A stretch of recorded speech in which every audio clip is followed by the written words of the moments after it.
Assalomu alaykum, hurmatli kuzatuvchilarimiz hamda obunachilarimiz. Mana bugun yana отправкamiz bir paraq hozir Italiya hikolimiz Qo'qonga chiqib ketyapti. Soatimiz ertalabki 4:28.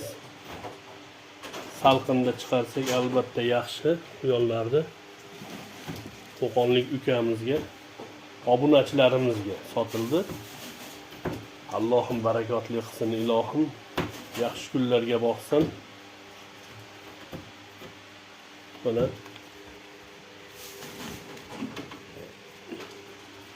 toza teglari, tumshuqlari.